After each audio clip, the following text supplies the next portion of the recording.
Welcome back to the Road to Emmaus journey. The other day, Beth and I were driving back from Denver with the family, and Beth reached over and she grabbed my phone and began scrolling through some of my photos. She pulled up pictures of Landon's birth, she pulled up pictures of Max when he was in diapers, and she pulled up pictures of our family vacations. It was a sweet little moment of the two of us just reminiscing over the last 6 years. But it got me thinking about my kids. When I was looking at all those photos, I was filled with joy thinking about all those different moments. But there are these special moments that I've experienced with my two boys that bring the greatest joy to my heart. The Apostle John speaks about these moments in the book of 3 John. In fact, let's do this. Let's look at it together. Let's read 3 John verses 1 through 4. It says, "The elder, to my dear friend Gaius, whom I love in the truth, dear friend, I pray that you may enjoy good health and that all may go well with you, even as your soul is getting along well. It gave me great joy when some believers came and testified about your faithfulness to the truth, telling how you continue to walk in it. I have no greater joy than to hear that my children are walking in the truth." Verse 4 says, "I have no greater joy than when my children are walking in the truth." I can testify to that statement. Out of all the memories that I've made with my kids, from winning soccer tournaments to teaching Landon how to read to watching Max learn how to ride a bike, the greatest joy I've ever had was seeing my boys respond and accept truth.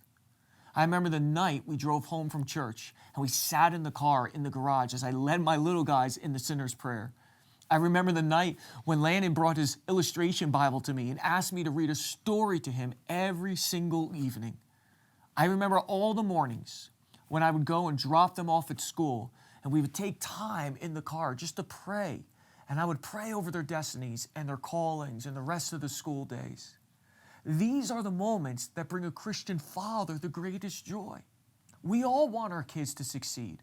But like Jesus said in the book of Matthew, what good will it be for someone to gain the whole world yet forfeit their soul? Or what can anyone give in exchange for their soul? See, above everything, we all want our kids to walk in the truth. We want our children to have an impact on this world, to change the world, but what we don't want is the world to change them. But the question then becomes, how do you get this joy that John is talking about? How do you get the joy of knowing that your kids are walking in the truth? Well, the reality is, it actually starts with me, not them. A pastor once said to me, "Michael, you don't reproduce what you want. You reproduce what you are." See, if our children are ever going to take in and walk in the truth, then they need to see the truth working in our lives first as parents. I can't tell my kid that prayer is important and expect them to learn how to pray if they never see me praying throughout the week. I can't expect them to read or cherish the Bible if they never see me downstairs at the kitchen table reading through the scriptures. I can't expect them to put down their electronic devices and finally get unplugged from all that stuff if they see me glued to my computer all day long. In fact, this whole devotional of John 3 reminds me of a young Jewish boy who grew up in Germany. This boy's father was a very successful merchant, and the family was always faithful to practice their Jewish faith. But when they moved to another German city, the boy's father decided that the family would no longer attend the Jewish synagogue, but they would attend the Lutheran church. The boy was confused, and he asked his father why the family had to switch to the Lutheran church, especially after being so committed to their Jewish faith. His father told the boy that they were making the switch for the family business.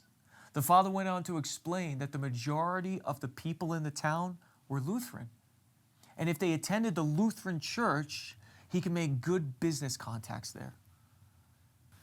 That boy, who had a deep interest in religion, became so disillusioned from his father's response that something died inside of him.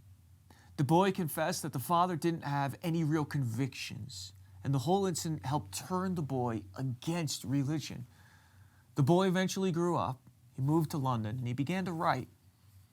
The boy's name was Karl Marx, the father of communism. And I think we all have to ask ourselves a question. I wonder if history would have been different if Carl's father took religion and his convictions more seriously.